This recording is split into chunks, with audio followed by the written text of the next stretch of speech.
Hello out there in chronic illness land, it's me, Sue. Today we are going to declutter. Yes, you are going to declutter. Trust me, I am probably the worst person of all when it came to clutter, disorganization. Now, I want you to remember one thing.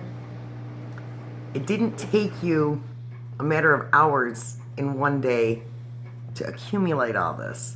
So we're going to go about this really slow, not to wear ourselves down, because we still need our energy for the rest of the day. Yes, the rest of the day. We still want to feel good. Don't look at it as a huge picture. Look at it as a small picture. Small baby steps. That's right. Not perfectionism. Small baby steps to help us declutter. I know it works for me. I promise it will work for you. I promise you it works. You may want to get somebody to go along with you to help you, do this and to be like an inspiration for you. Because, it's a little tough and our brains are sporadic. We're run down. We're tired. Sometimes we just don't feel like doing it. We think to ourselves or we come up with excuses. I don't have time to do this. A little baby step becomes an accomplishment. When one room gets accomplished, you want to just keep right on going. And I promise you, after you put this much time and effort into doing this, you will not let it become chaotic again. And if you do, well, go back, start again. So right now, we're not going to just focus on how to clean the house, because believe it or not, when we're being raised, we're not, we don't go to school. We're not really taught how to keep the house, how to get into a system. So we're constantly and continually doing things over and over. We're just taught the basics and things, and that's it. So, it took me 40 plus years to watch all different things on like the internet and, or read books and stuff. And I took bits and pieces of everything and I put it together. So it's so simple to do. So what I want you to do is I want you to get a few boxes, and you're going to want some garbage bags. And you're going to go through a lot of garbage bags. Yeah. And I want you to start in one room in your house. Just focus on one room. Preferably a room that is your kitchen, your living room, your dining room, someplace, a family room where your family is at. And in that room, I want you to start maybe in a cupboard or even say on the book, like a bookshelf or a coffee table. Coffee tables tend to be a hot spot for messes. Get rid of, get rid of all those magazines and papers that are building up. You save it. Oh, I want to save it for this. I want to do that. I want to clip coupons. I want to do this. Like, get rid of it. Yes. The less chaos and clutter you have in your house, the less chaos and clutter you're going to have up here. So yeah, get rid of them. Don't hold on to them. It feels so good when you've accomplished it. Now, you're going to have a box that says giveaway. It'll go to Goodwill, Salvation Army, Friends, whatever. A box that you're going to keep stuff in that you've got to put away after. And maybe you want to sell some stuff, garage sale or on the web, whatever.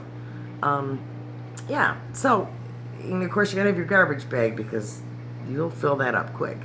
So you might want to have a couple. You're going to get a timer, whether it be your phone, your microwave, your stove, your watch, whatever. Set it for 15 minutes. That's all. 15 minutes. It actually works.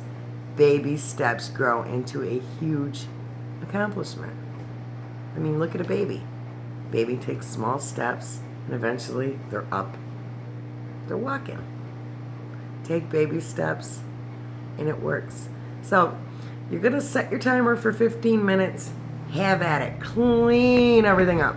Start tossing stuff in those boxes. And I want you also to get like little crates or even little shoe boxes, whatever you have. You don't have to even go out and spend any money. If you want to make it pretty, that's fine. And you might want to have like little piece of paper that you can write on labels or even masking tape I've done.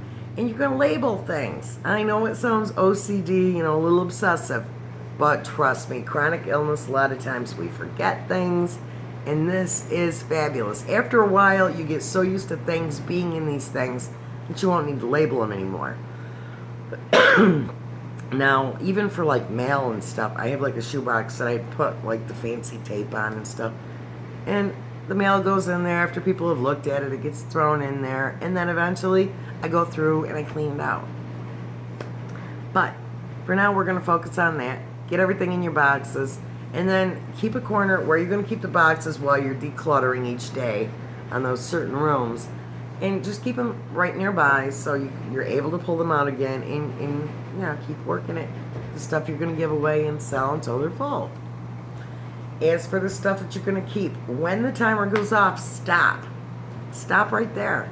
I mean, if you want to go for a half an hour, that's fine, but stop at 15 minutes. You know, that's the least I would say. And you'll be amazed at how much you can accomplish in 15 minutes. Then you're going to move your other boxes to the side, and the box that you have that you're supposed to give stuff away or put stuff away in, just take and go and put things away. Everything in that box needs to get put away, and try to stop yourself from being sidetracked. I know a lot of times, okay, we're going to go and take and put this in the desk, and then all of a sudden we're looking at the desk. Oh, look at it's a mess, and you start fidgeting with stuff on the desk. That is why the timer is so important. Not only are you only doing 15 minutes so you don't overexert yourself, but when you're working with a timer in your brain, you're telling yourself, I've got to get done whatever I can in that 15 minutes. And you tend not to be so sidetracked. So if it's going to take you, say, 5 minutes to put the stuff away that's in that box, set your timer again for 5 minutes, you know. But that way, at least you're always focusing on what exactly you're doing, in what room you're doing it in, and so on, and you're not going to get sidetracked. So I wish you guys nothing but the best of luck. Feel free to go below. Let me know how you're doing. I love to hear from everybody. I really do. It really is an inspiration to do this, and it's even more of an inspiration when people do it with you. Thanks so much for watching.